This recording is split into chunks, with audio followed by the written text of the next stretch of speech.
Hey beautiful people, welcome to another thrilling episode of Scary Stories. I know many of you use these videos to relax or fall asleep, so I've minimized the ads for a smoother experience. There's just one ad at the 10th minute mark, and the rest are placed at the end, so you can enjoy an almost ad-free journey throughout the video. If you appreciate this effort, please support the channel by liking, subscribing, and commenting where you're from and what time it is. Let's keep the spooky vibes alive.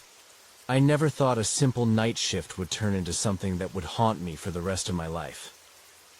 I've worked the graveyard shift at Marshall's 24-hour convenience store for months now. It's usually pretty quiet, no more than a handful of people coming in for snacks or cigarettes. It's the kind of job that requires little brain power. Just swipe the card, make small talk, and keep the store running. But tonight felt different. The rain was coming down hard, tapping against the windows in a rhythm that reminded me of an old horror movie. The dim, flickering lights above were like an endless hum in the background. But that wasn't what made me uneasy. It was something else. I had already felt it the moment I walked in. The air felt heavy, like the store was holding something back. I tried to ignore it, telling myself it was just the stress of the job or the creeping exhaustion. But it wasn't. Long before I realized I wasn't just imagining things. Around 11 p.m., I decided to check the storage room, just a quick peek to make sure everything was in place, like I do every shift. When I opened the door, that's when I saw it. A doll. I don't even know why it caught my eye at first. Maybe it was because of the way it seemed to sit so unnaturally, staring at me from the dusty old box. It looked out of place. The doll's porcelain face was cracked in places. Its eyes were lifeless. But I swear there was something about them that made me uneasy. It wasn't just a regular doll. It felt different. I remember my fingers brushing against its cold surface as I reached for it. Something strange shot through me, like a sudden coldness running through my veins. Maybe it was just my imagination, but it felt as though the doll was alive. I shook my head, trying to laugh it off. "Get a grip, Emily," I muttered to myself, placing it back on the shelf. But then, that's when it happened. The doll didn't stay how I left it. I turned my back for a second, and when I looked again, it was facing me. The doll's cold, glass eyes locked onto mine. I froze. My breath caught in my throat, and I swear my heart skipped a beat. But I didn't move. I didn't want to. Something inside me told me to walk away, but curiosity, mixed with that strange sense of unease, kept me rooted in place. I told myself it was nothing. "It's just an old doll," I tried to convince myself, shivering as I quickly left the storage room and returned to the front of the store. But the feeling, that nagging feeling, wouldn't leave. It lingered. Hours passed. I tried to focus on the customers that came in, but the store felt like it was suffocating me. The lights flickered now and then, and the shelves creaked as if someone or something was walking just behind me. I would turn, but no one was there. Then I heard the whispers. It started faintly, just a rustle of words I couldn't quite make out. I thought it was the sound of the wind against the windows, or maybe the hum of the store's radio. But the whispers grew louder. Closer. "Emily!" I froze. My pulse hammered in my ears. Who said my name? No one was here but me. I glanced around. The store empty. No customers. Just the faint hum of the radio. The clock ticked past midnight, and the whispers came again. Louder this time. "Emily." I felt my hands go clammy. I had to check. I walked to the back of the store, my heart racing. The hairs on the back of my neck were standing on end as I stared at the empty aisles. But I wasn't alone. The doll. It was there, in the aisle, standing upright. No. It wasn't standing like that when I left it. It had been sitting, facing, forward. But now it was upright, staring at me with those cold eyes. My stomach churned. This wasn't right. I wanted to leave. I wanted to just walk out and never come back, but I didn't. I couldn't. Something was drawing me in. I grabbed the doll again, no longer able to ignore the growing dread within me, and walked back to the storage room. As I made my way to the back, I could feel the coldness closing in around me. I didn't know what to do. I didn't know what was happening. Then, as I opened the storage room door, the temperature dropped. The air felt thick, as if the store itself was holding its breath. I could feel something or someone watching. Me, I stepped inside, and that's when I noticed the door to the cellar. It had been closed earlier, but now it was wide open. I don't know why I stepped forward. I didn't want to. My feet were moving on their own, like I had no choice. I descended the steps, feeling the air grow colder with every step I took. And then I heard it. The sound of the doll's laugh. It was faint at first, but it grew louder, filling the space around me. I wanted to scream. I wanted to run, but I couldn't. I couldn't move. And then the whisper came again, louder than ever. "Help me, Emily." The voice was not just a whisper, it was a command. I couldn't tell you what happened next. All I remember is the darkness closing in on me, the sound of my own heartbeat, and that doll watching me from the corner of the room, waiting. I could barely breathe. The air felt suffocating, like I was being pressed from all sides. My legs felt numb, heavy, as if they were dragging me deeper into the shadows.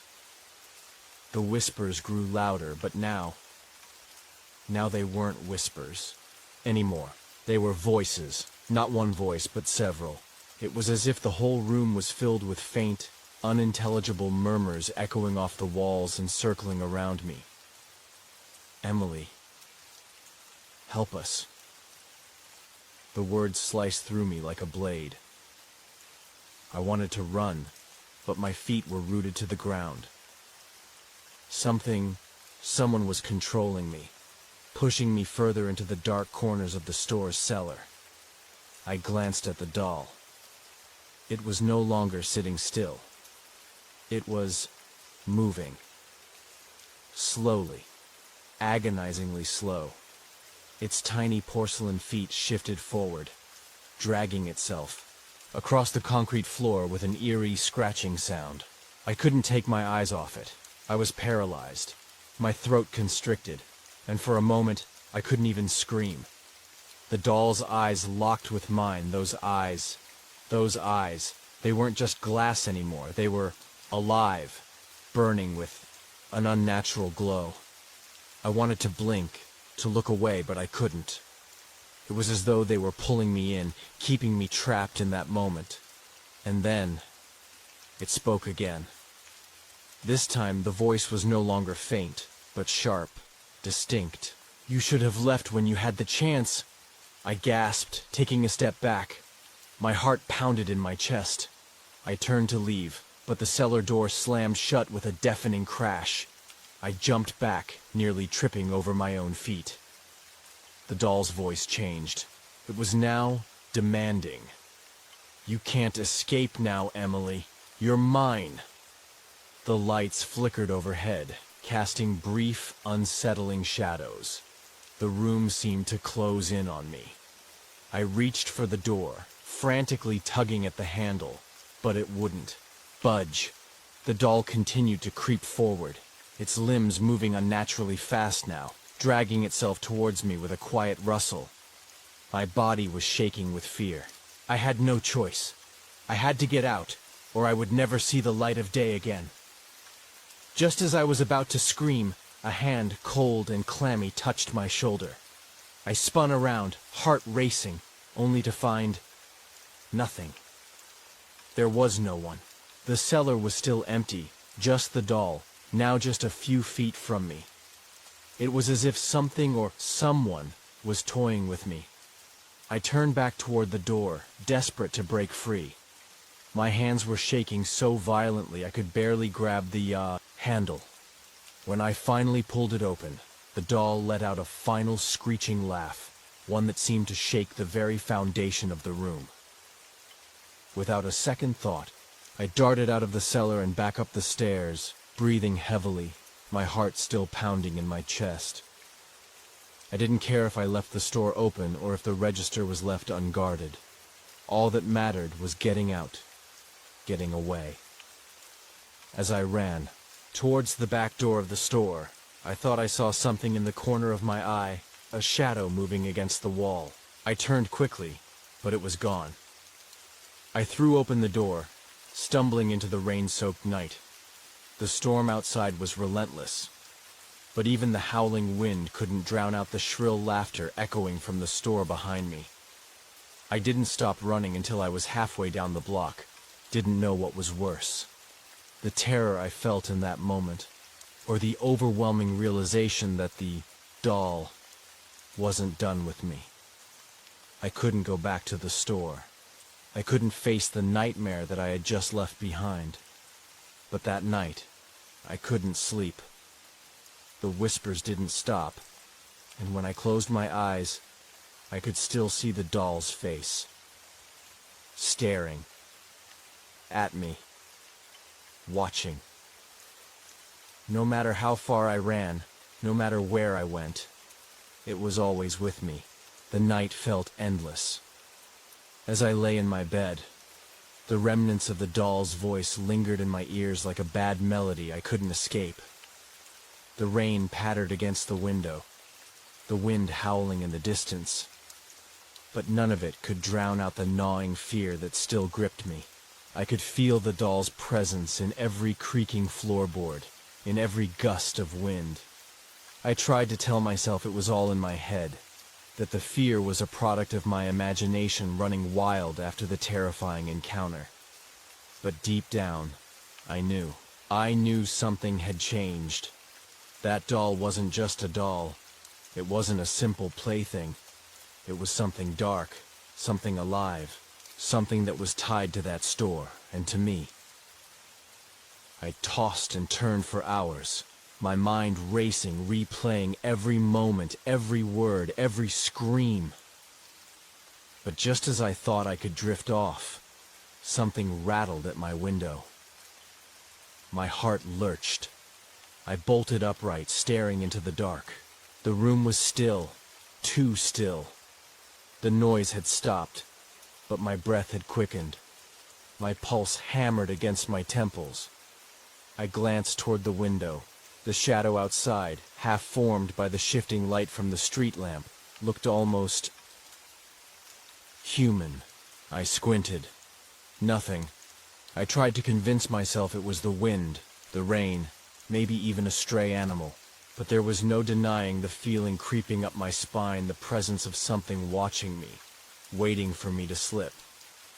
The minutes ticked by slowly, each one heavier than the last. But it was the silence that bothered me most. It felt as if the very air was holding its breath. Then came the sound, a soft tapping. At first, it was just a gentle knock, like something or someone knocking at the door. But as the sound grew louder, it morphed into something far more sinister. The tapping became rhythmic, almost like a series of footsteps, drawing closer to my bedroom door. I swallowed hard. My throat was dry. There was no way I could ignore it now. "Stop it," I muttered under my breath. I tried to convince myself it was nothing, but deep down, I knew what it was. The doll had followed me. Somehow, it had found me. The tapping stopped, and for a moment, All I could hear was my own breath, loud and shallow. Then, the door creaked. It wasn't the wind. It wasn't the house settling. The door handle rattled, like someone was turning it from the other side, trying to get in. I screamed. I leapt out of bed, rushing toward the door. But by the time my hand met the handle, it had stopped. The house fell silent again. Too silent. Knew I couldn't stay in the house anymore. I had to leave. But I couldn't just walk out into the night, not like this. I had to do something. I had to destroy the doll. I had to make sure that it would never haunt me again.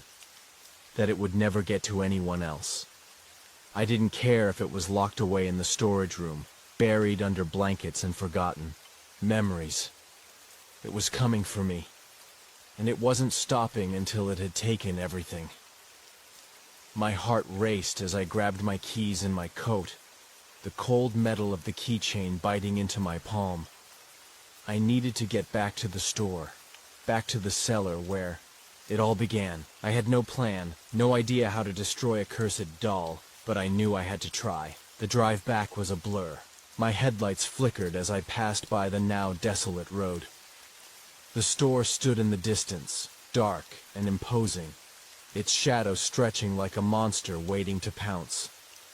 I parked outside, the engine's hum dying away, and I stepped out into the night. The door to the store was ajar. I froze. There was no way it could be open. No one else should have been here. I pushed the door open cautiously. The store was eerily quiet. Only the faint hum of the refrigerator in the back was audible. Crept toward the storage room. The doll, the cursed doll, was still there, sitting on the same shelf where I'd left it. But something was different. Its eyes were glowing, just like before. And this time, it wasn't alone. There, in the shadows of the storage room, stood a BI figure, a woman wearing a tattered dress, her hair hanging in thick strands around her face. The figure stared at me with hollow, dead eyes. "You came back," she whispered, her voice raspy, as though it had been unused for years. "Who are you?" I stammered, my body trembling uncontrollably. "I am the one who gave it life," she said. Her voice now sounded almost familiar, though I couldn't place it. "I am the one who cursed it." I stepped back, my heart pounding in my chest. The woman took a step closer, her face now illuminated by the flickering lights above us. And then I recognized her. It was my mother. But it wasn't really her. She was pale, lifeless, and dead. I gasped, stumbling backward. No, it can't be," I choked out, my voice shaking. "The doll," she said, her lips curling into a twisted grin, "was never meant to bring joy. It was meant to bring power. A power that you cannot escape." The doll in my hand suddenly felt heavier, as if it had come to life in my grip. The room seemed to darken further, the shadows pressing in, suffocating me. I had to destroy it. I had to end it. I opened my mouth to scream, but before the sound could escape, the doll's eyes glowed brighter, and the woman lunged at me. Her hand shot out, and I could feel her icy fingers brush against my wrist. A cold, dark energy poured into me, threatening to consume my soul. My heart pounded wildly in my chest as I staggered back, trying to wrench my arm free. But it felt like a vice was tightening around my entire being. "No!" I shouted, my voice breaking, but it was useless. The room grew darker with every second, the shadows closing in like a nightmare I couldn't escape. The doll was alive in my hands, twitching, almost breathing. The woman's hollow eyes locked onto mine, and I saw her lips move as if she were whispering something, but the words felt like they were being choked by the very air itself. The walls of the store seemed to bend and warp as the darkness spread. a thick fog clouding my thoughts.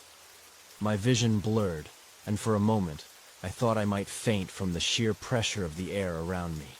The whispering grew louder, becoming more insistent, more compelling, urging me to drop the doll, to give in to the overwhelming sensation that clung to me like a suffocating blanket. In the depths of my mind, the fear gripped me, but so did something else, a whisper of defiance. Destroy it, I thought. I can destroy it. I have to. I forced my arm to move, my fingers tingling from the cold sensation still gripping me. My body shook with the effort, but I could feel the rage building within me. The doll was the source of all of this, the woman, the shadows, the curse. It had to end. I took a deep breath, steeling myself. The woman's figure hovered in front of me, her ghastly face twisted into something unnatural, something I couldn't look away from. And yet, I did. I turned my eyes to the doll, the cursed object that had caused all of this. I raised it high, determined to break it. But just as my fingers began to curl around it, the woman's voice rose in a chilling hiss. "You cannot escape me." Before I could react, the room seemed to shift. The floor beneath my feet cracked open. The darkness, swallowing the room, I felt my body being pulled backward, my feet sliding across the cold concrete floor, as if the very ground had become an abyss. My breath hitched, and the sense of falling overwhelmed me. I reached out, trying to grab onto anything, but everything was slipping away, the room dissolving into a chaotic storm of shadows. And then, as if from nowhere, the light flickered back to life brighter, more intense than before. It cut through the darkness, burning away the shadows and forcing the woman to recoil. The glow seemed to surround me, protecting me. I could feel the warmth of it, grounding me, making me realize something important. I wasn't alone anymore. Voice, soft but clear, whispered from somewhere deep inside me. "You have the power to break this curse." I didn't have to ask who it was. I knew. The woman my mother had never been able to defeat the curse, but I could. It was me, the one who had been chosen to end it all. With newfound strength, I gripped the doll harder, feeling its power pulsing against my skin. But this time, I wasn't afraid. The woman's face contorted with rage, her eyes flashing with malevolent fury as she stepped forward. But I stood my ground, pushing back the fear with every ounce of willpower I had. "Enough!" I shouted, the words echoing around the room like a thunderclap. With all my might, I smashed the doll against the floor. The sound was like 1,000 screams, a high-pitched wail that pierced the air, making my ears ring. The light blazed so brightly it seemed to explode from within the doll, enveloping everything in its blinding glow. I fell to my knees, my hands covering my face, as the room shook with the force of the release. When the light finally faded, I opened my eyes. The woman was gone. The room was completely still. The doll lay in pieces, shattered beyond recognition. The shadows that had once haunted the space melted away, leaving only the dim glow of the streetlights filtering through the window. For the first time in what felt like forever, I felt peace. The oppressive atmosphere had lifted. The store, the doll, the curse, it was all gone. I didn't understand what had just happened, but I knew one thing for certain. The nightmare was over. I got up slowly, still trembling from the intensity of everything I just experienced. I glanced at the shattered pieces of the doll and sighed, feeling an overwhelming sense of relief. As I stood there in the silence, the words from the voice inside me echoed once more. gentle and kind. You freed us. I wasn't sure if it was the voice of my mother or something else entirely, but I didn't need to know. What mattered was that I had broken the cycle. The curse had been lifted, and I had survived it. I took one last look around the store, now empty, quiet, and safe. Then I turned and walked out the door, the weight on my shoulders finally lifting as I stepped into the bright, open world beyond. The phone call came at an unexpected hour. My father, the man I hadn't spoken to in years, was dead. "He's gone, son. Your father passed away last night." My mother's voice trembled through the line, breaking the silence of my small apartment. Didn't know how to feel. The emotions were tangled. Relief, guilt, confusion. My mind wandered back to all the years I spent avoiding him, the times I refused his calls, and the distance I created. I knew I had to return, though. There was no escaping it. It was the only thing left to do. Lucy stepped out of the car, pulling her coat tighter as the chilly autumn air wrapped around her. The Holloway house stood in front of her like a forgotten relic, tall, dark, and covered in creeping ivy that seemed determined to consume it. A house that had outlived its time, standing alone at the edge of a dense forest, its windows staring like hollowed-out eyes. She checked the address again, though she already knew this was the place. Margaret Holloway, the famous horror novelist, had lived here for decades, writing stories that sent chills down people's spines. Now, suffering from dementia, she needed care. That was Lucy's job, to take care of her, to ensure she was comfortable in her final days. The iron gate creaked as she pushed it open. A single lantern flickered on the porch, casting long shadows. She hesitated for a moment before knocking on the heavy wooden door. Within seconds, it swung open, revealing a tall, thin man in a black coat. His face was pale, his eyes unreadable. "You must be Lucy," he said in a monotone voice. "I am Mr. Harding, the estate's caretaker." "Yes," she replied, shifting uncomfortably under his gaze. He stepped aside, motioning for her to enter. The moment she crossed the threshold, a strange sensation settled over her, a heaviness, as if the air itself was denser inside the house. "Miss Holloway is upstairs," Harding said, closing the door behind her. "She doesn't like visitors much, so don't expect her to welcome you warmly." Lucy nodded, gripping the handle of her suitcase. The hallway stretched before her, dimly lit by antique sconces. The walls were lined with old paintings, their subjects' eyes seeming to follow her as she walked past. Something about this house felt wrong. But she had a job to do, and she wasn't going to let some unsettling atmosphere scare her away.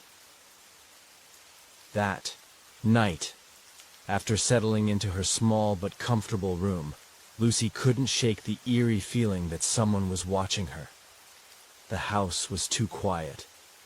She wandered through the hallways, her footsteps echoing. Dust motes danced in the dim light as she made her way to Margaret's study, a room she had been told was off-limits. But curiosity got the better of her. Inside, stacks of old books and papers covered the desk. A single candle flickered, its flame casting unsettling shapes against the walls. Her eyes fell on a manuscript, half buried under scattered pages. The title sent a chill down her spine. "The House of Fading Echoes." She picked it up, her hands trembling. Flipping through the pages, she realized it wasn't finished. The story was about a woman named Nora Whitmore, a woman who had once lived in this house, a woman who had disappeared without a trace. Lucy turned another page and felt her breath catch in her throat. The description of Nora matched her perfectly. Same brown hair, same pale skin, same eyes. It was as if she were reading about herself. Lucy sat frozen in Margaret's study, the unfinished manuscript still clutched in her hands. The dim candlelight flickered, casting shifting shadows around the room. The words on the page felt heavier than they should, too real, too deliberate. The more she read, the deeper her unease grew. The story described a woman named Nora Whitmore, who had arrived at Holloway House as a caretaker. As the pages unfolded, it became disturbingly clear. Nora had been drawn into something sinister within these walls, something that had consumed her. Lucy ran her fingers over the aged paper, her pulse quickening. How could Margaret have written about her? She set the manuscript down, her breathing shallow. Maybe it was a coincidence. Maybe she was overthinking it. Then a soft rustling sound behind her. She spun around, her heart hammering in her chest. The room was empty, but the shadows in the corners seemed wrong. Darker. Moving. Lucy swallowed hard. "It's just the wind," she muttered to herself, though she wasn't sure she believed it. She forced herself to leave the study, turning off the flickering candle before shutting the door. But as she stepped into the hallway, she felt something unseen, but unmistakably present. A whisper, faint, like breath against her ear. "Lucy." She whirled around, but no one was there. The hallway stretched before her, empty and silent. Her fingers tightened around the fabric of her nightgown. She was imagining things. She had to be. Taking a deep breath, she hurried back to her room, shutting the door firmly behind her. But no matter how much she tried to dismiss it, the feeling remained. She was not alone in this house. Lucy didn't sleep that night. Every time she closed her eyes, she felt as if someone was standing over her. She could hear faint creaks from the hallway, the distant sound of fabric brushing against the floor. By dawn, she was exhausted. Margaret was sitting up in bed when Lucy brought her breakfast. The old woman's eyes, once sharp, were clouded with confusion. But today there was something else in them, something alert, almost knowing. "You read it, didn't you?" Margaret's voice was hoarse, her fingers trembling as she gripped the blanket. Lucy stiffened. "What do you mean?" Margaret let out a small, bitter laugh. "The story. You read it." Lucy hesitated. "It's just a manuscript." Margaret's gaze turned distant. "That's what I thought too." Lucy frowned. "You wrote it, didn't you?" Margaret shook her head slowly. "I only wrote the first half." A cold chill ran down Lucy's spine. "Who wrote the rest?" she whispered. Margaret's lips parted, but before she could answer, the door to the room creaked open. Lucy turned quickly, expecting to see Mr. Harding, but there was no one there. Just the empty hallway, and, faintly, the sound of footsteps retreating down the corridor. Margaret's breath hitched. "She's watching you now." Lucy felt her skin prickle. "Who?" Margaret's eyes locked onto hers. The lady in white. Lucy stood frozen at Margaret's bedside, her pulse hammering in her ears. The lady in white. Margaret's frail hands trembled as she reached for Lucy's wrist, gripping it with surprising strength. Her cloudy eyes seemed to clear for just a moment. "She knows you're here now," Margaret whispered. "You shouldn't have read it." Lucy swallowed the lump in her throat. The house had been strange from the moment she arrived, but now it felt suffocating, as if something unseen pressed against her chest. "I don't understand," Lucy said, carefully, trying to ignore the lingering chill that crawled up her spine. "Who is she?" Margaret exhaled shakily, releasing Lucy's wrist. "She was here before me, and before you." She's always been here. Lucy tried to push down the unease creeping over her. Maybe Margaret was simply confused, trapped in the world of her own stories. But the footsteps she had heard earlier, the whispers, no. There was something in this house, and now it was watching her. That night, Lucy locked her bedroom door. She told herself it was just to be safe, just for peace of mind. But the moment she switched off the bedside lamp, the darkness felt heavier than before. Then came the sound. Soft, deliberate footsteps outside her door. She held her breath. One step, another. Then silence. Her fingers tightened around the blanket. Lucy wanted to convince herself it was just Mr. Harding checking the house, but somehow she knew that wasn't true. And then, just as she was about to turn over, a faint, cold breath against the back of her neck. She spun around, reaching blindly for the lamp. Nothing. The room was empty, but the feeling remained. By morning, Lucy had barely slept. She had made up her mind she would confront Mr. Harding. She needed answers. She found him in the library, sorting through a stack of old books. When she mentioned the footsteps outside her door, his expression remained blank. "This is an old house," he said flatly. "It makes noises." Lucy crossed her arms. "And the woman Margaret keeps talking about? The lady in white?" For the first time, Mr. Harding hesitated. His grip on the book tightened. "Margaret is unwell," he said finally. "She sees things that aren't there." Lucy wasn't convinced. "Then why does it feel like someone's always watching me?" Mr. Harding sighed, rubbing his temples. "You're letting your imagination run wild." But as Lucy turned to leave, she caught something, a locked door at the end of the hall. She had passed by it before, but had never thought much of it. Now, something about it felt wrong. "What's behind that door?" she asked. Mr. Harding stiffened. "That room is off limits." Lucy's skin prickled. "Why?" His jaw tensed.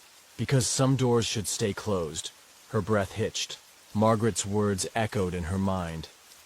"She's watching you now." Whatever was behind that door, Lucy was certain it held the truth. Lucy couldn't shake the feeling of unease after her conversation with Mr. Harding. His words, his hesitation at all, pointed to something hidden, something he didn't want her to find. She needed to know what was behind that door. That night, when the house had settled into silence, she crept down the dimly lit hallway.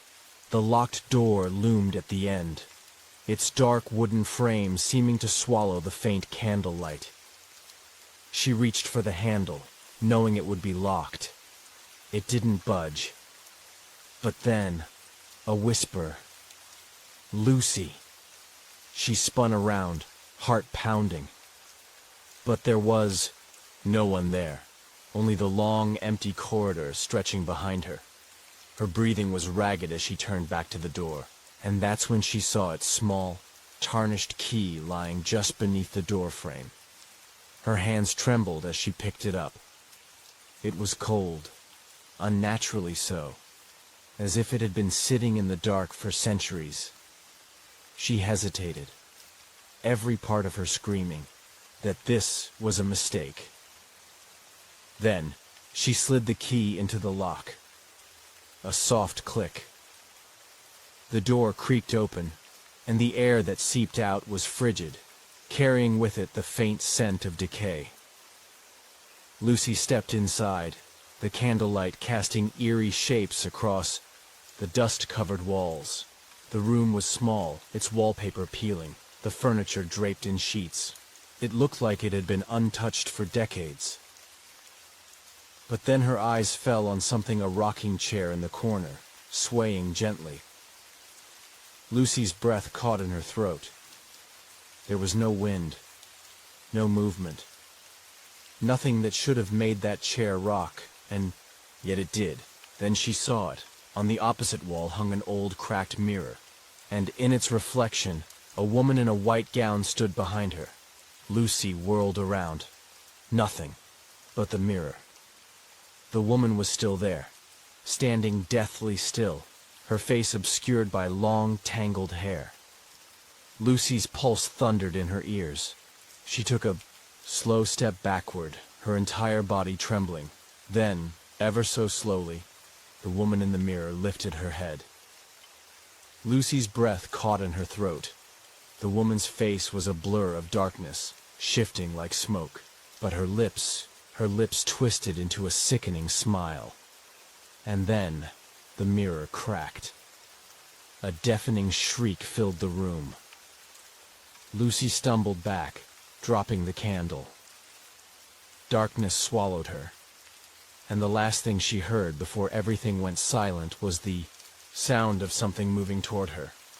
Lucy woke up on the cold wooden floor. Her head throbbed, and the room was pitch black except for the pale slivers of moonlight filtering through the cracked window. For a moment she struggled to remember what had happened. Then it all came rushing back. The mirror, the woman in white, the scream. She bolted upright, her breath coming in short, frantic gasps. The air was heavy, suffocating. The silence in the room wasn't normal. It felt thick, like something was pressing against her ears, muting the world. Then a whisper, "Lucy!" Her stomach twisted. The voice was soft, almost pleading, but it was wrong. It came from everywhere and nowhere all at once. She forced herself to stand, her legs shaking beneath her, the door she needed to get out. As she turned, her foot bumped against something, a book, the same leather-bound book she had found on Margaret's bedside table. But this one was different, older, covered in dust and dried, brittle roses. With trembling fingers, she picked it up. The pages were yellowed, some torn, others stained with something dark. She flipped to the first page. "I am the pretty thing that lives in the house." Her pulse quickened. The handwriting was eerily familiar. She turned another page, and another. Each one was filled with frantic scrawls, names, dates, pieces of sentences that made no sense. But one phrase kept repeating, over and over again. "Don't let her in." A sharp knock echoed through the house. Lucy nearly dropped the book. It was coming from outside the locked room. A single, deliberate knock, then another, and another. Her body refused to move. Then silence. For a long, breathless moment, nothing happened. Then the door handle twisted. Lucy backed away as the door creaked open. At first, there was nothing, just the empty, darkened hallway stretching beyond. Then she saw it. A shadow, not moving, not shifting, just standing there, watching. The candle she had dropped earlier flickered weakly, casting long, trembling shapes along the walls. Lucy tried to speak, to demand who was there, but her voice caught in her throat. The figure took a step forward, and suddenly, the temperature in the room plummeted. Her breath came out in visible puffs. The scent of rotting flowers filled her nostrils. She stumbled back, her spine hitting the cold surface of the cracked mirror. Then the shadow spoke. "She let me in." A shriek tore from Lucy's lips as the room exploded into darkness. The walls shuddered. The mirror splintered behind her. The floor beneath her feet felt like it was sinking. And then a cold hand closed around her wrist. It yanked her forward into the darkness, and the last thing she heard was her own voice, whispering back at her, "I'm the pretty thing that lives in the house." Lucy's scream never left her lips.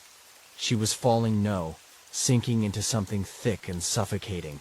It was like being submerged in ice-cold water, but there was no surface, no bottom, only darkness. Then a sharp gasp tore through her lungs. She was no longer in the locked room. She stood in a dimly lit hallway, identical to the one in the house but different. The walls looked newer, untouched by time. The air smelled faintly of fresh flowers, not rot. A soft, ghostly humming echoed through the space. Her heart pounded as she turned a corner and saw a woman. She was dressed in white, her long dark hair cascading over her shoulders as she sat at a wooden writing desk.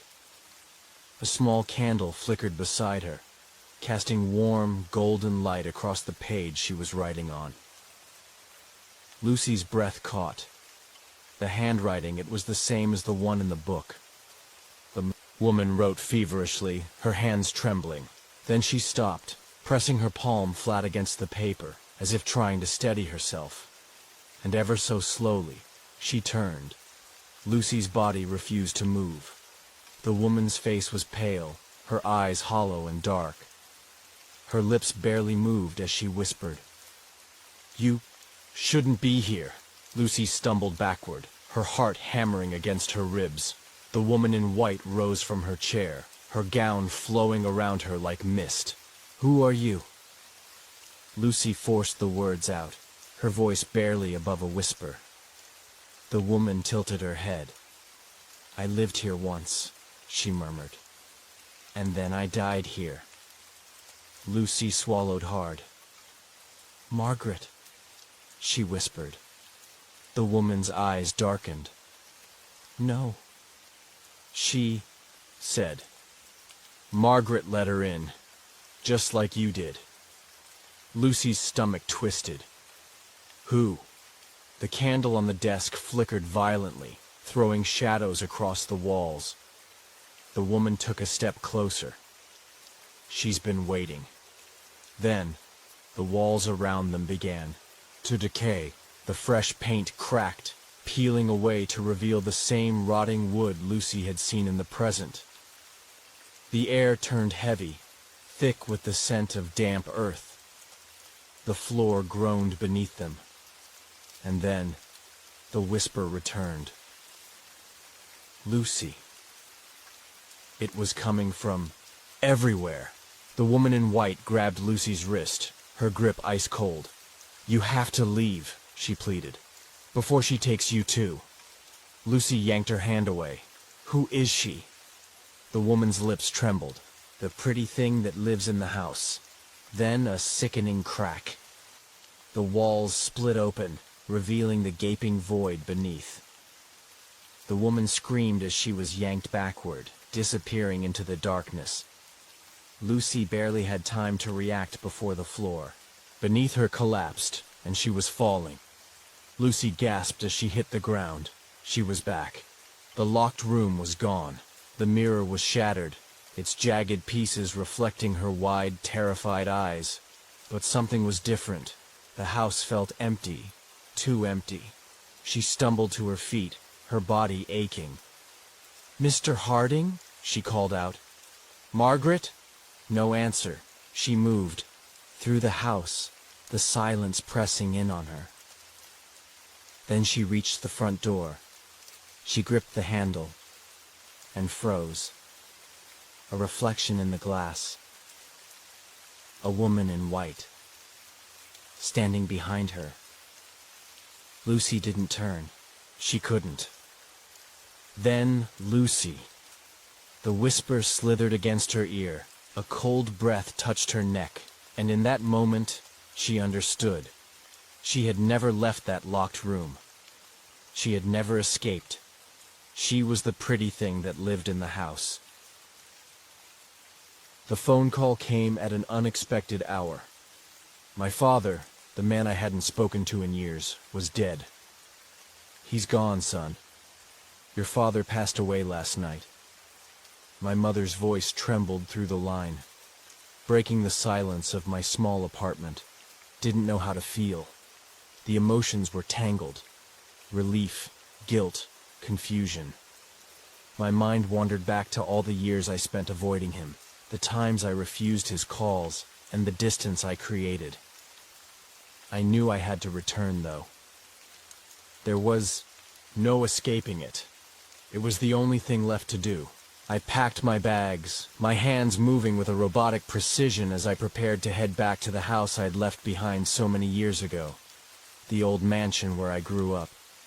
A place that once felt like home, but over time became more of a distant memory, forgotten and buried in the past. The long drive felt endless. The winding road leading up to the house felt familiar, but eerie, like something out of a nightmare. The trees on either side of the road seemed to loom over me, their branches twisted and skeletal, as if they too were watching me. When I finally arrived, the house loomed in front of me. The mansion stood on the edge of the dark forest, its tall windows reflecting the fading light of dusk. The air was thick with a sense of foreboding. I stepped out of the car and walked up to the front door. The sound of my footsteps echoed in the silence, a dull thudding in the stillness of the evening. I felt the weight of the past pushing down on me, threatening to swallow me whole. The door creaked open with an unsettling groan as I pushed it open, the smell of dust and aged wood hitting me like a punch to the face. Nothing had changed. The same old furniture covered with white sheets, the same paintings hanging crookedly on the walls. But something was different. The house didn't feel empty. It felt alive. A strange energy lingered in the air, heavy and suffocating. I couldn't place it, but it was there, gnawing at me from every corner. I hesitated, standing in the threshold, before stepping further inside. The house seemed to watch me. I shook off the thought, dismissing it as my overactive imagination. But deep down, I knew there was something wrong. Something wrong with this place. I spent the first few hours going through my father's things, sorting through his personal belongings, trying to make sense of the man who had been a stranger to me for so many years. I found old photos, yellowed, with age, of my father in his younger days, looking so different from the cold man I remembered. There were no signs of emotion in his eyes, no warmth. He was a man who had dedicated his life to his work, and to something darker, a secret he had kept from the family.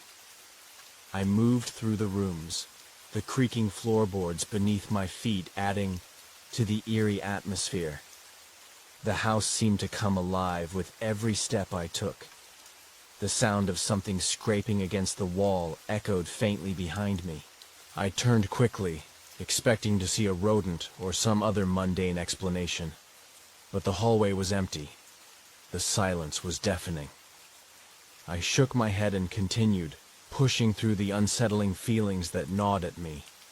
But as I reached the stairs leading up to the attic, I felt a sudden chill in the air. The attic. That place. I hadn't been up there in years.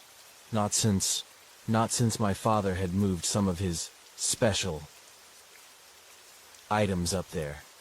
Things he never spoke about. Items I wasn't allowed to touch. My heart raced as I approached the stairs, the old wooden steps groaning beneath my weight. I paused at the top of the stairs, looking down at the attic door. It was slightly ajar, just enough for me to see the shadows dancing on the walls inside. I knew I shouldn't go up there. But something in me, some inexplicable force, urged me to open the door. With a deep breath, I pushed the door open. The air inside was thick with dust and the smell of old, decaying wood. My eyes scanned the room, and then I saw it. A doll. It was sitting on a shelf, just beyond the piles of forgotten belongings. Its glassy eyes stared back at me, unmoving and unblinking, its porcelain skin cracked and chipped.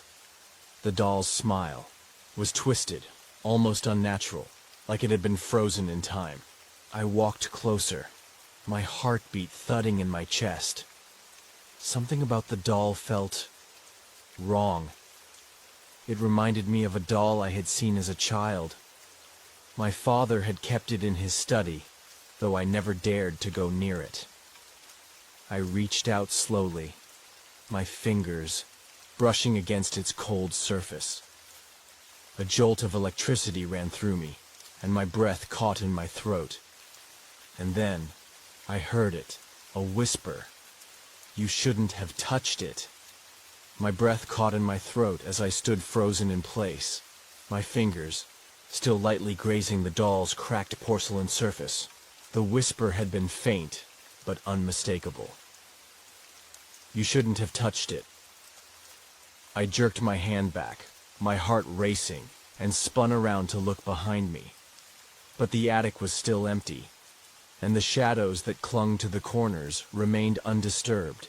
A cold sweat broke out on my forehead as the silence crept back, thick and unnerving. There was no one here, yet that whisper, it had been so real. My hands were trembling now, but I couldn't tear my eyes away from the doll. I hadn't imagined it. I swallowed hard, trying to steady my breath. "Focus," I told myself. "It's just your mind playing tricks on you. You've been here too long, in this house, with its strange history." I took another step forward, feeling drawn to it, against my better judgment. The doll's eyes, unblinking, seemed to follow me as I leaned closer. My father. He'd always kept things from us. His cryptic ways, the mysterious books he would study in the late hours of the night. But this doll, this felt different. This wasn't just one of his oddities. It was something far darker. I reached for it again, my fingers now steady. As soon as I touched the doll's head, an electric jolt shot up my arm. The sensation was like nothing I had ever felt before. Like my very soul was being pulled into something deep and ancient. Then, something happened that made my blood run cold. The doll's head moved, slowly, as if coming to life. Its glass eyes shifted slightly, and its twisted smile widened. I staggered back, horrified, my mind racing to find an explanation. My chest tightened as if the air in the attic had turned to lead. Before I could react, the attic door slammed shut behind me with a deafening bang. I whipped around, panic setting in as I realized I was trapped. The temperature in the room plummeted, and I could feel the hairs on the back of my neck standing up. "You shouldn't have touched it." The whisper came again, louder this time, more distinct. It wasn't just a whisper anymore. It felt as if the voice was coming from all around me, as if the very walls of the attic were speaking. My pulse quickened. I backed away, my feet stumbling over the uneven floorboards as I made my way to the door, desperate to escape. But no matter how hard I tried, the door wouldn't budge. Locked. It's locked. I threw my shoulder against it, slamming my hands against the wooden surface, but it refused to open. The doll on the shelf, its smile now wider, seemed to be watching my every move, its head cocked to one side, almost in amusement. The air around me grew thicker, suffocating. I felt it then. The presence. Something cold, like a shadow, brushing against my skin. A slow, crawling feeling that made my stomach turn. The doll wasn't the source of the disturbance. It was just the beginning. My breath came out in short gasps. I had to get out. I had to leave this room. Bang. The sound was loud, and then again. Bang. And again, like something, or someone, was knocking on the walls.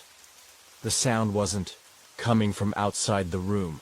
It was coming from within the walls themselves, reverberating all around me. I screamed and pulled at the door with all my strength. "Please, please, let me out." Suddenly the room grew even colder. I could see my breath in the air, misting out in front of me. I glanced around, the shadows now deeper than before. I didn't know what was happening. I didn't know what was real. And then, I saw it. A figure, barely visible in the dim light. It was a silhouette of a man, standing in the far corner of the room. My heart stopped, and I froze. The figure was completely still, but the air seemed to pulse with its presence. It wasn't my father. I knew that much. The figure raised its head slowly, and I saw the glint of something in its eyes. Dark, empty, like the depths of a well. I couldn't look away, even though every instinct in me screamed to run, to escape. The figure lifted a hand, and in that moment, I realized it wasn't just standing in the corner of the room. It was slowly moving toward me.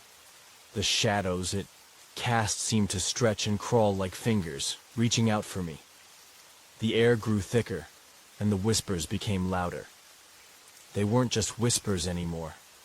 They were words. You shouldn't have come back. You shouldn't have touched it. Now, it's too late. The door behind me suddenly slammed open, and I stumbled back, my legs giving out beneath me. I didn't know whether to scream or run. All I knew was that I had to get out of that attic, out of that house. I scrambled to my feet and bolted down the stairs, feeling the presence following me, a weight in the air that I couldn't shake. The doll, the whispering, the shadowy figure. It was all too much. But when I reached the front door, it wouldn't open. The lock refused to budge, as if something was holding it shut. I threw myself against the door again, frantically pulling at the handle, but it didn't give. I turned back, staring into the darkness of the house, and for the first time, I felt the full weight of what I had returned to. This wasn't just my father's house. It was a place of suffering, of curses that had been buried for decades. I hadn't come back to grieve a man I barely knew. No, I had come back to face something far more dangerous. Something my father had kept locked away, hidden from the world. And it wasn't done with me yet. I didn't know how long I'd been struggling with the door, my hands numb and shaking, or when the whispers had faded into the hollow silence. All I could think about was getting out of that house, away from the shadows that clung to the corners of my mind. My heart was hammering in my chest, my head spinning. But the door, it wouldn't open.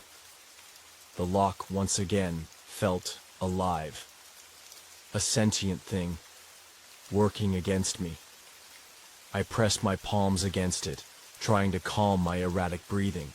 The heavy weight of dread pressed down on me as the shadows in the hallway stretched longer, deeper. I turned back to face the dark abyss, hoping against hope that the figure wouldn't appear again. But when I looked, there was no one. The oppressive feeling remained, but the figure was gone. For now. I stepped back, my mind racing. Why had my father kept this place? What had he hidden here? With shaky hands, I pulled my phone from my pocket. The light was dim, barely illuminating the darkness around me, but it was enough to make out the ancient, dusty pictures that lined the hallway.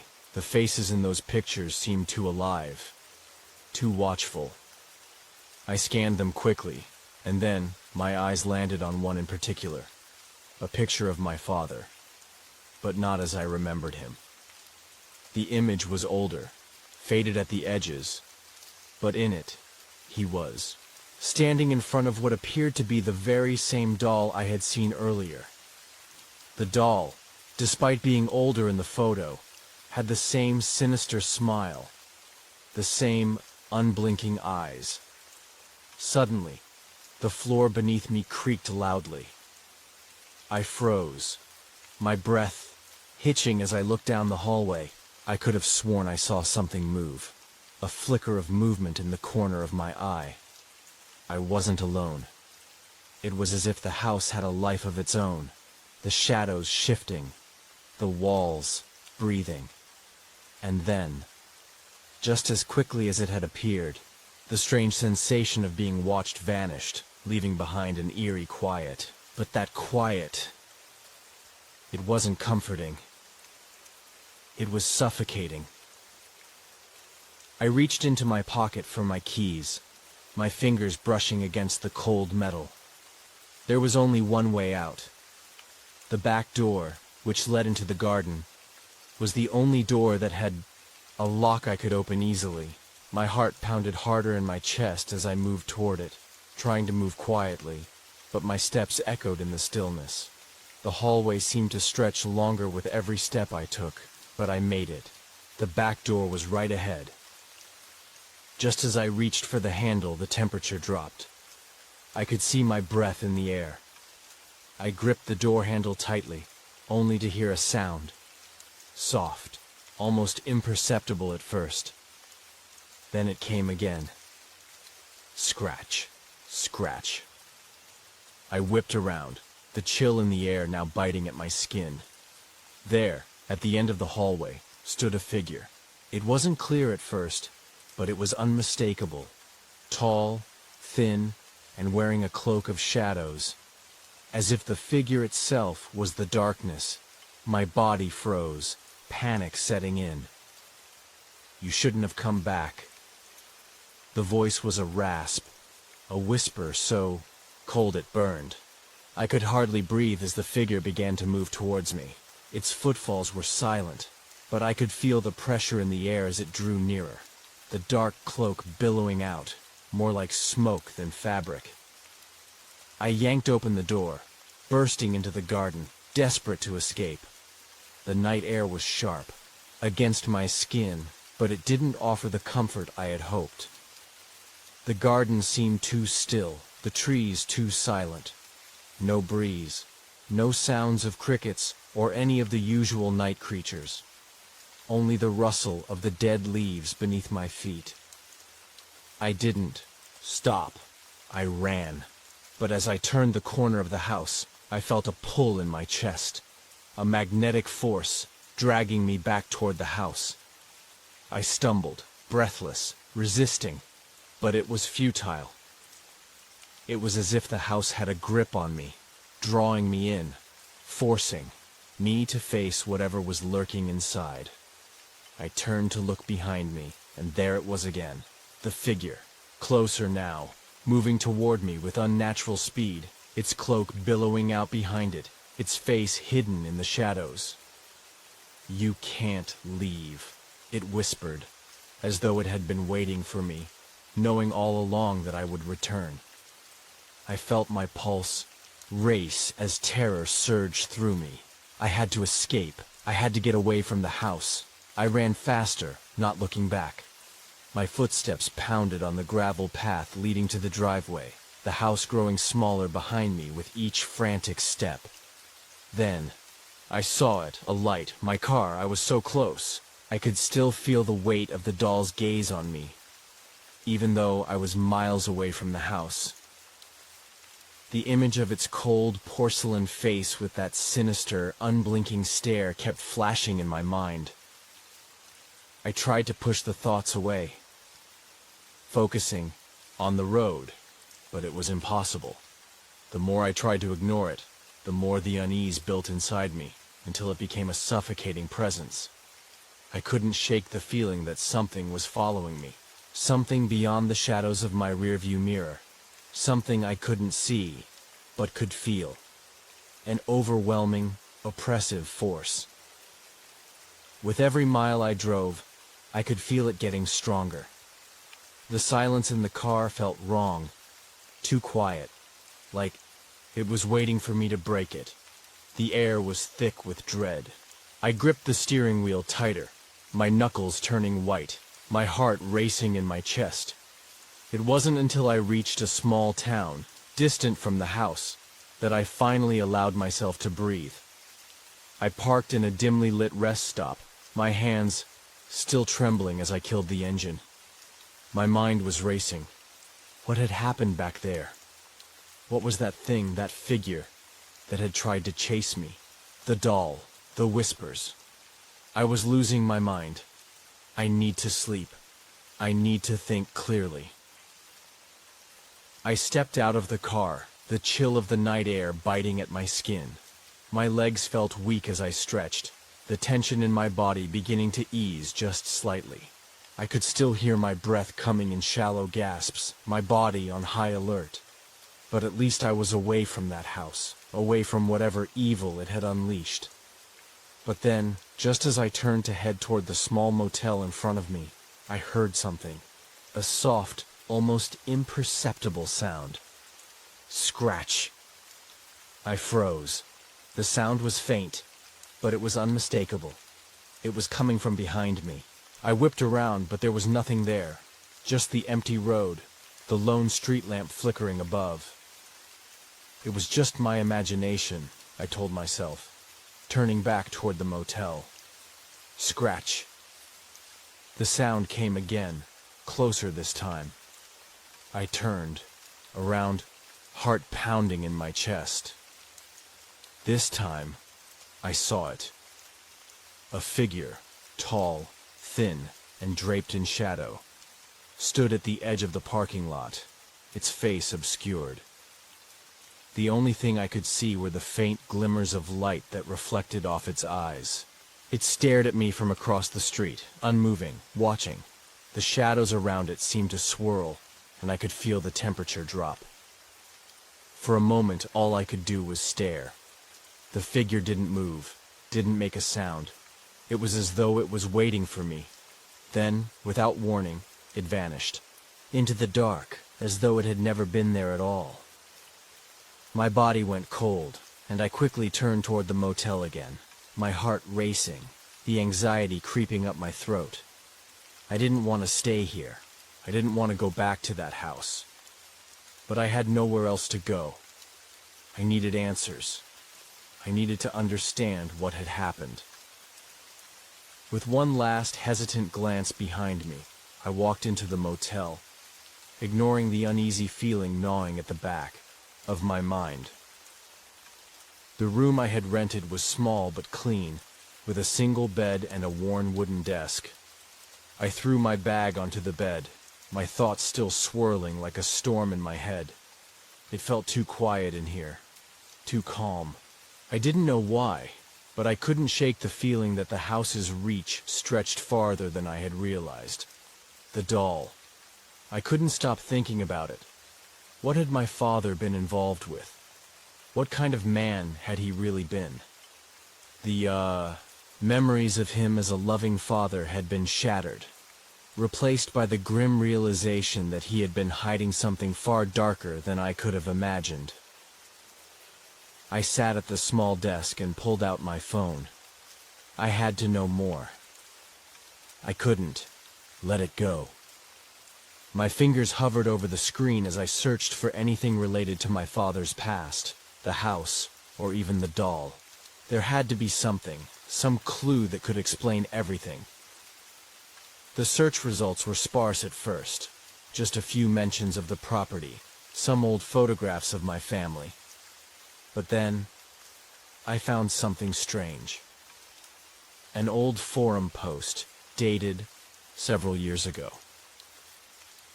Father was always interested in the occult. He had a strange collection. People used to whisper about his activities. I wouldn't be surprised if he had been involved in something darker. I stared at the screen, my breath catching in my throat. The comment had been written by someone I didn't recognize, someone who seemed to know things about my father that no one had ever told me. But there was something even more chilling about the post. I know this sounds crazy, but I believe he kept something locked away, something that should never have been disturbed. If you find it, don't open it. Don't let it out. A cold shiver ran down my spine. Suddenly, the room felt too small, the walls pressing in around me. The quiet was oppressive again. It felt as if the house itself were reaching out, calling me back. I was being watched. I threw my phone down, and my eyes were drawn to the small nightstand beside the bed. I didn't remember leaving anything on it, but there, lying on top of the worn wood, was a single delicate porcelain doll. It was the same doll. It had followed me. My heart pounded in my chest as I reached for the doll, my fingers trembling. I picked it up, turning it over in my hands. It felt cold to the touch, and when I looked into its eyes, I saw something shift in them. A glimmer, something alive, before it faded back to nothingness. I dropped it in a panic, stumbling backward, as a voice, distant but unmistakable, echoed in my mind. "You shouldn't have run." I stumbled back from the doll, my pulse racing. The air felt thick, heavier than it had been just moments before. I forced myself to look away, but I could still feel the weight of its presence in the room. My chest was tight, every breath coming in shallow gasps. I knew I needed to get out of this room, but my legs refused to move. I couldn't tear my eyes away from the doll, sitting innocently on the nightstand, like it was waiting for me to pick it up again. What had I done? Why had I ever brought it with me? Was this some kind of twisted punishment? I glanced toward the door. The motel was silent, the kind of silence that feels oppressive. I couldn't shake the feeling that something was lurking just beyond my vision, just out of reach, waiting for the perfect moment to strike. Suddenly, a loud bang echoed through the room, making me jump. It sounded like something heavy had been thrown against the wall. I whipped around, expecting to see something. Anything. But the room was still. Nothing had moved. The doll. I was sure it hadn't been there before. I slowly turned my head toward the nightstand, and there it was. The doll was now sitting directly on the edge, as if it had moved on its own. My throat tightened. No, this is insane, I told myself, fighting against the terror creeping up my spine. I rushed to the door, desperate to escape, but as I reached for the handle, the lights flickered. Once, twice, and then they went out completely, plunging the room into darkness. I froze, my hand still on the doorknob, my breath caught in my throat. "Please just let me out," I whispered, my voice trembling. But the room remained eerily quiet. Then I heard it. A soft, slow scratching sound. It came from behind me. The doll. I could feel it. It was moving. I spun around to face it, my eyes wide with panic. The doll was gone. It had vanished from the nightstand. "Behind you," a voice whispered in the dark, so faint I almost thought I imagined it. I turned slowly, dread crawling up my spine. There, standing in the doorway to the bathroom, was a shadow, tall, thin, and unmistakable. The figure of a woman, draped in tattered white cloth that looked like it had been buried for years. Her face was hidden in shadow, but I could feel her eyes on me. I could hear her breathing, slow and deliberate, as if savoring the moment. I couldn't move. I was paralyzed with fear, unable to tear my gaze away from the figure. The room had gone cold, the air thick and suffocating. My vision began to blur, the edges of the room dissolving into dark, swirling fog. The figure stepped forward, and with each step, the floor creaked beneath her weight. My heart was hammering in my chest, the fear overwhelming. She came closer, and as she did, I could hear the faint sound of whispering. Words I couldn't understand, coming from the shadows. The whispers were in a language I didn't know, but somehow they felt familiar. "You should have never come back," the voice murmured. But this time it wasn't just in my mind. It was real, a low hiss that seemed to come from all around me. I wanted to scream, to run, but my legs refused to obey. I was trapped. Suddenly the lights flickered again, and for just a brief moment, I saw the full figure of the woman. Her eyes were hollow, dark pits that seemed to pull everything in around them. Her mouth twisted into a grin, sharp teeth glinting in the dim light.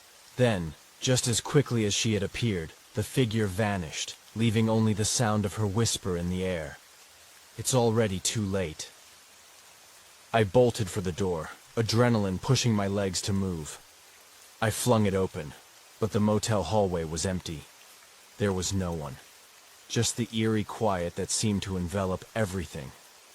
I ran down the hallway, panic flooding my every thought. I didn't care about my bags. I didn't care about anything but getting out of that motel. I burst through the front door of the motel, the cool night air hitting me like a slap in the face. My breath came in ragged gasps, my chest heaving with each breath. But even then, the sense of dread didn't leave me. It was like I could still feel her presence behind me, like she was watching from the shadows, waiting for the right moment to strike. I looked around frantically, my eyes scanning the empty street. Nothing. No sign of the figure. But the terror didn't let go. I glanced back at the motel. The light in the room I had stayed in flickered on, and I could have sworn I saw something moving in the window. Someone, something, watching me. The weight of my fear pressed down harder, suffocating me. I couldn't stay here. Not anymore. I had to get back to the house, to my family. I didn't care how insane it sounded. I had to know the truth. The doll was connected to all of this. Whatever evil was lurking in the shadows, I couldn't run from it. I was already too far in, turned and started walking, each step heavier than the last. Every part of me screamed to leave, to drive away, to never look back, but the haunting words kept echoing in my head. It's already too late. The drive back to the house felt like an eternity. I didn't dare stop, didn't dare take a breath, until I could see the house in the distance. The closer I got, the more the air seemed to thicken. The house stood like a dark figure in the distance, its windows like black eyes staring out at me. It wasn't the home I remembered. It was something else. Something old. Something broken. Something filled with memories I had hoped to forget. I parked outside, taking one last look around. The night was still. Too still, and the only sound I could hear was the wind rustling through the trees. With a deep breath, I stepped out of the car, my heart in my throat. This was it. Whatever happened, I had to face it now. I slowly made my way to the front door, the sound of my footsteps echoing in the silence. As I reached for the handle, I could feel something change in the air. A cold draft. A whisper just out of reach. The door creaked open on its own, and I stepped inside, my mind racing with questions. It's already too late. The words rang in my ears, louder now, filling my head with dread. I walked through the darkened house, the shadows stretching out like fingers trying to pull me into the abyss. And then I heard it, faint, distant at first, but unmistakable. A voice, soft and mocking, coming from the far end of the hallway. "Welcome home." The voice echoed through the hallway, sending a shiver down my spine. It sounded too familiar, too real, like a memory wrapped in darkness. I froze at the threshold, my eyes scanning the darkened hallway ahead of me, trying to discern where the voice had come from.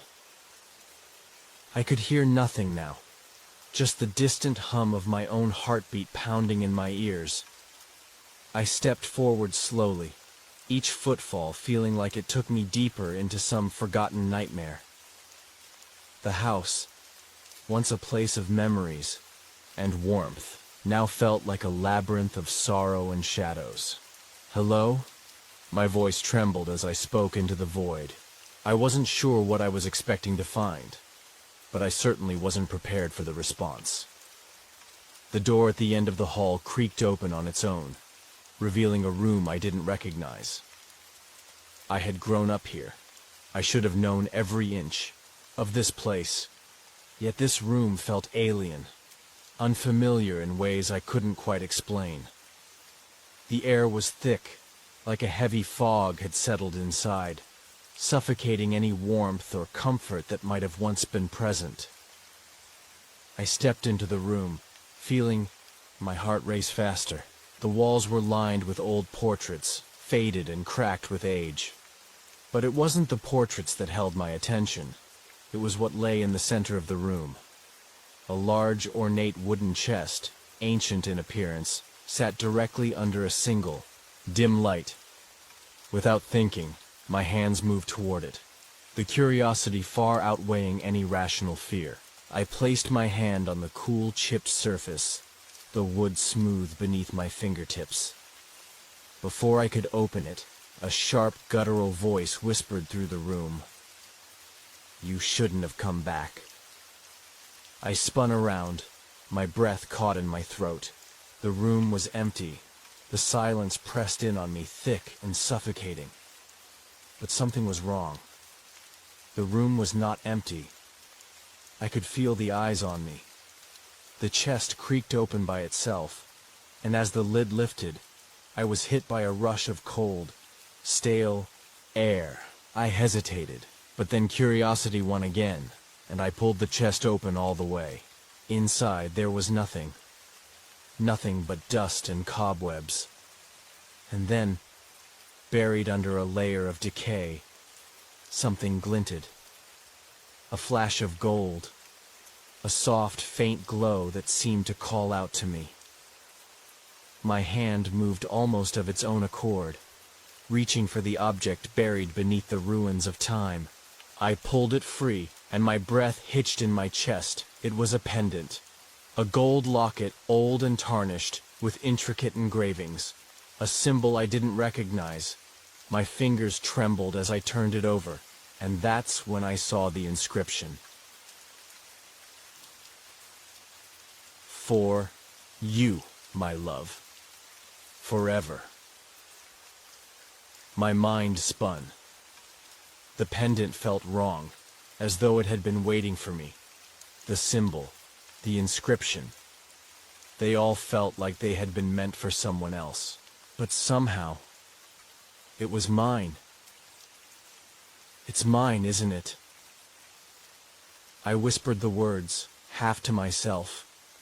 Something deep inside me screamed that I shouldn't be holding it, that this object, this thing, had no place in my life. But even as I thought that, the locket felt as though it had always belonged to me, like I had known it my whole life. Suddenly, a cold breeze swept through the room, despite there being no windows open. The room, once still, now felt alive, as though it were closing in. Around me, the voice came again, clearer this time, and it was unmistakable. "Don't open it." I whipped around, searching the room for the source of the voice, but there was no one. The only sound was my ragged breathing and the pounding of my heart in my ears.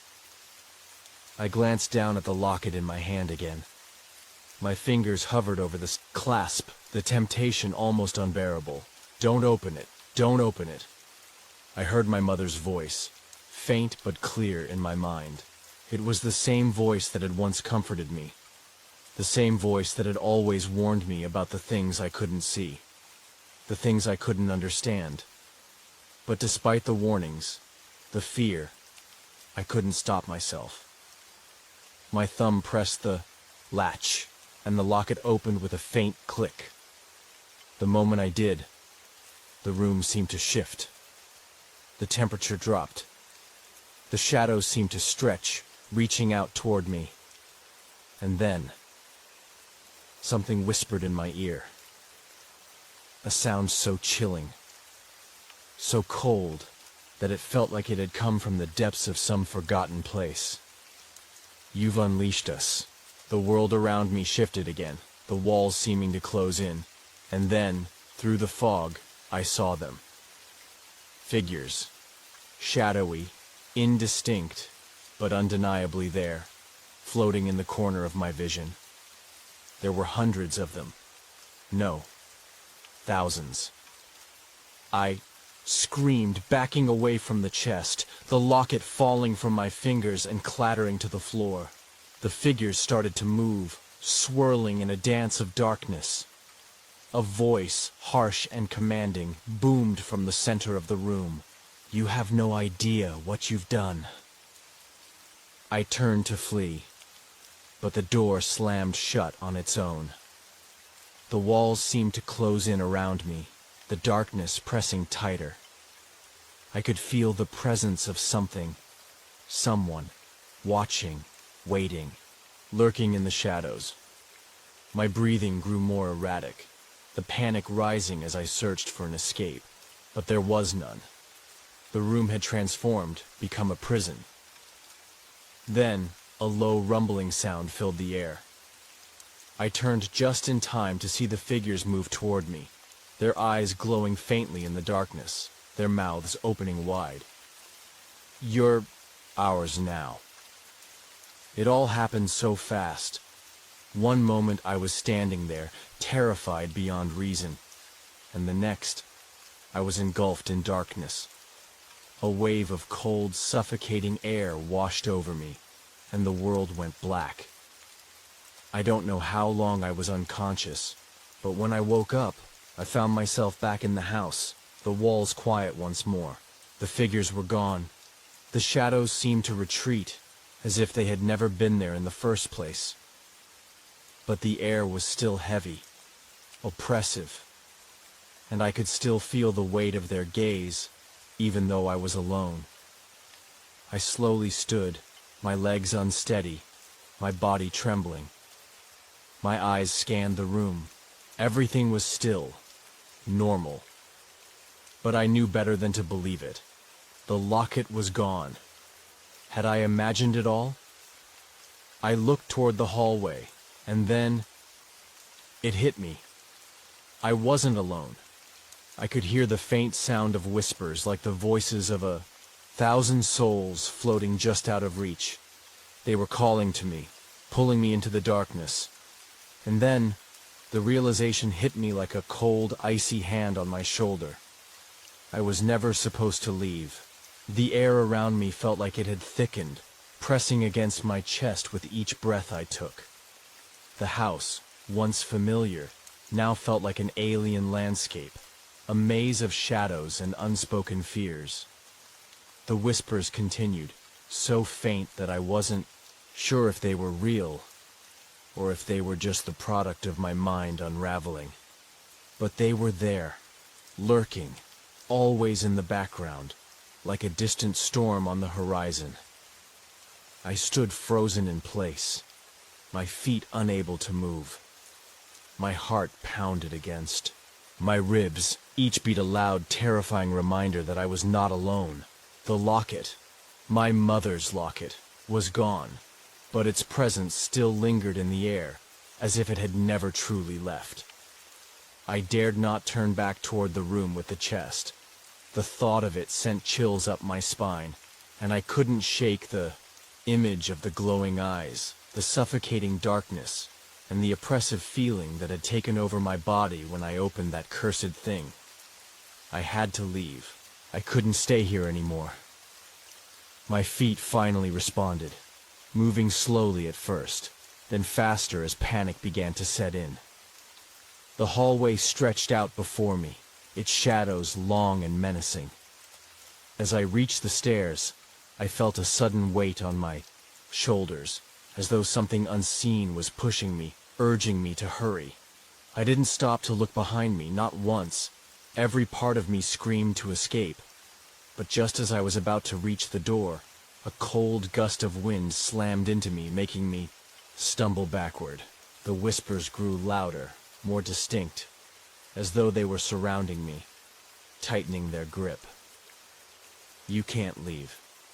You're one of us now." I froze, my body paralyzed with fear. The voice, deep and guttural, seemed to reverberate inside my skull. It was no longer just a whisper. It was a command, a declaration. I spun around, my eyes wild as I scanned the room for the source of the voice. But there was nothing. Nothing but the suffocating darkness.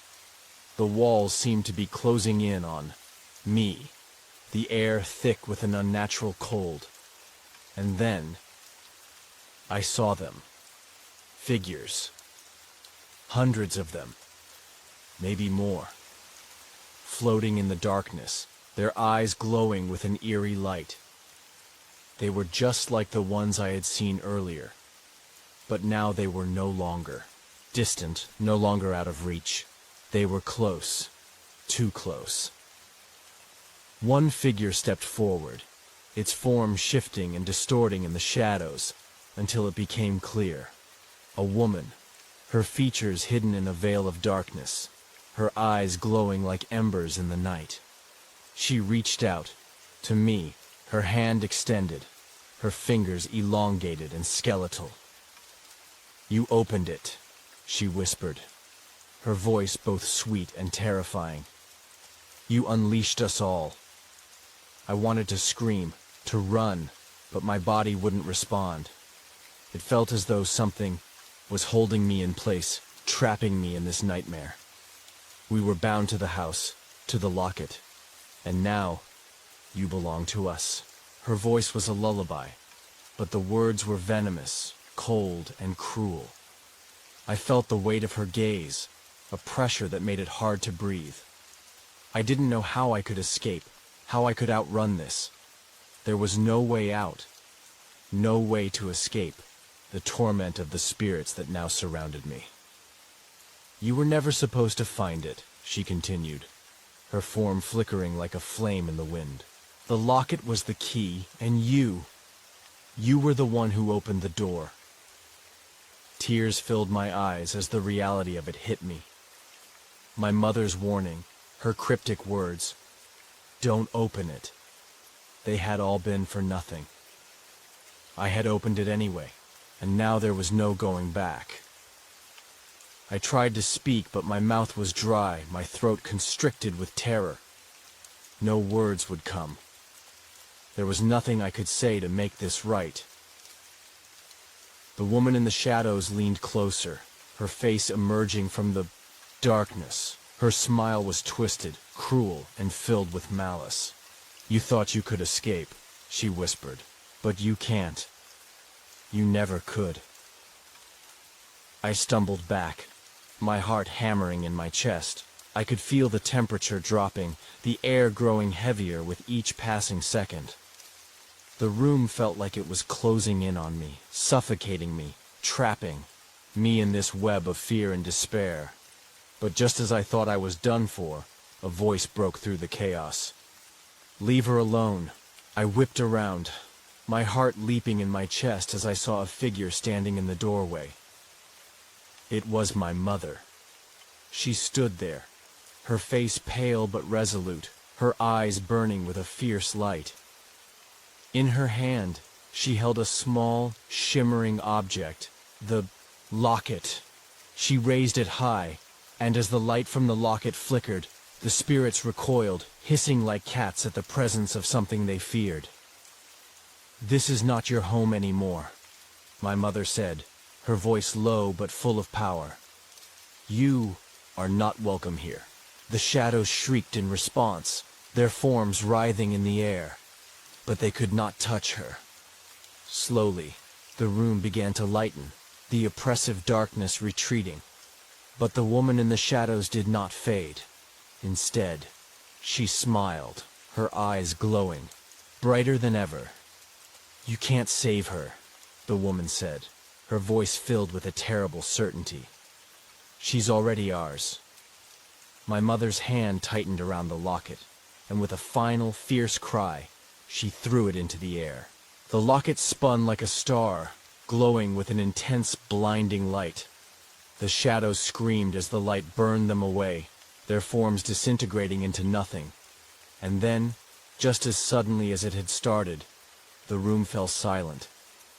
I collapsed to the floor, gasping for air, my body trembling from the intense terror. My mother knelt beside me, her hand resting gently on my shoulder. "You're safe now," she whispered. But I knew that it wasn't over. The spirits, the darkness, they were gone for now. But I could feel them lingering, waiting for the moment when they would return. The days that followed were filled with an eerie calm, but I could not shake the feeling that something was off. The house felt empty, quiet, but not in a peaceful way. It was as if the silence itself held secrets, dark secrets that I couldn't yet understand. My mother had told me that everything was over, that the spirits were gone. But every night, as I lay in bed, I could hear the whispers.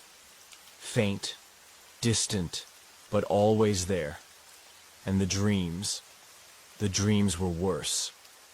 I saw the figures again, their glowing eyes, their twisted faces, lurking just beyond my reach, always watching, always waiting. I couldn't ignore it anymore. The house, the locket, my mother's warning, it was all connected. I needed to know the truth. I needed to understand what had happened and what was still to come. I grabbed the locket from the drawer where it had been hidden, my fingers shaking as I held it in my hand. It had been the key, the thing that had unlocked the nightmare. But now, I wasn't sure if I wanted to know what it would unlock next. I closed my eyes, took a deep breath, and whispered to myself, "What have I done?" And just like that, the room grew colder again. The night had fallen heavily over the house. The eerie stillness wrapped around the family like a suffocating blanket. It felt like the walls themselves were watching, listening, waiting for the next sound to break the silence. I sat in the living room, staring at the dimly flickering lights, the soft hum of the electricity seeming almost too loud in the stillness. My mind raced, memories of my father flooding my thoughts. The father I had known, but as the strange occurrences continued, strange whispers in the night, objects moving on their own, it had become clear that my father's shadow still loomed large over this house. I hadn't told anyone the full truth yet, not even my mother, or my siblings. I had stumbled across something, a small diary hidden beneath his old books. In it, my father had written about the dark arts, black magic, spirits he had bound to this very house, the rituals he had performed, the pacts he had made. Spirits trapped under his control, bound to him for eternity. And now they were free. I had ignored the signs at first, thinking they were just grief playing tricks on my mind. But the messages, the strange occurrences, they weren't just coincidences. It started when the lights began flickering in the house, then the whispers from the corners, barely audible at first. The shadows at the edge of the room, lurking just out of sight. At night, I felt as though something was watching me, a presence, unseen but ever so tangible. "Mom, did you hear that?" I called out one night, my voice trembling as I heard something scrape across the wooden floors. My mother, a woman always so strong, looked up, the worry in her eyes now overtaken by confusion. "It's nothing, sweetheart," she said, trying to dismiss the concern in my voice. But I couldn't ignore it. I couldn't pretend everything was fine. My father's influence, his legacy, had remained in this house, unseen but very much felt. The spirits he had controlled, they were no longer bound. And they were restless. They wanted something. Something from us. As the days passed, the occurrences grew more violent. Objects flew across rooms. Unseen hands would pull my hair when I least expected it. But it was that night, the night my brother was thrown against the wall, that I realized how much danger we were really in. I rushed to my father's study, the room where his dark secrets were kept. Dust lingered in the air as I opened the drawer. There it was, the black book. Its cover was cracked, ancient symbols etched into the leather. As I ran my fingers over the pages, they seemed to pulse under my touch. "Stop!" a voice whispered in my ear. I spun around, but there was nothing, only darkness. The words on the page beckoned me, promising answers. But I knew it was too late. The spirits, those trapped souls, were angry.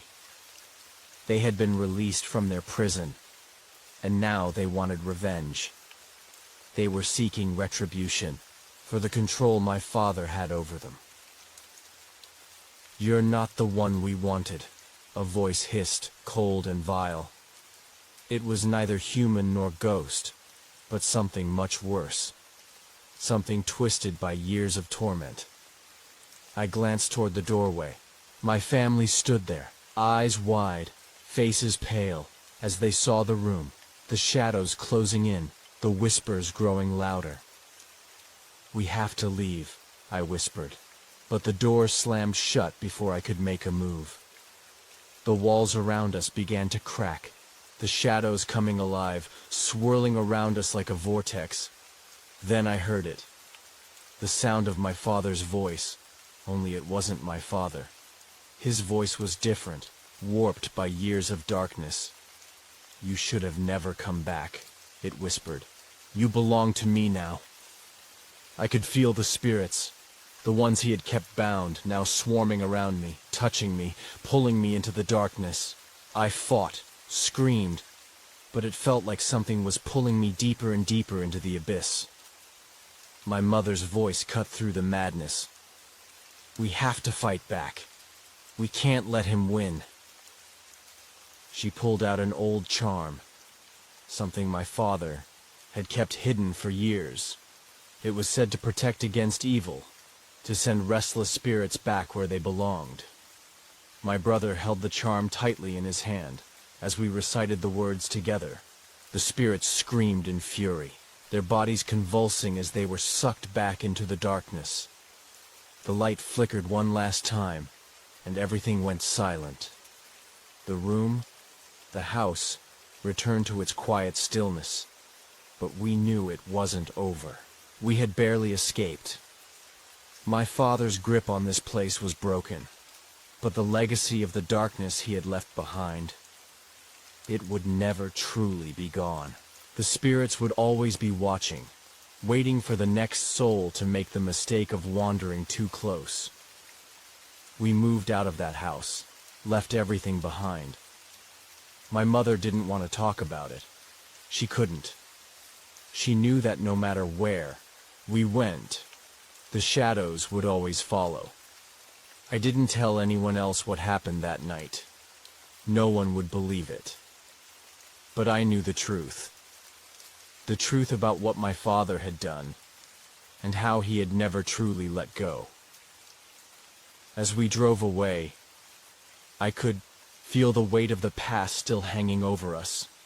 We may have escaped the house, but it was never going to let us go.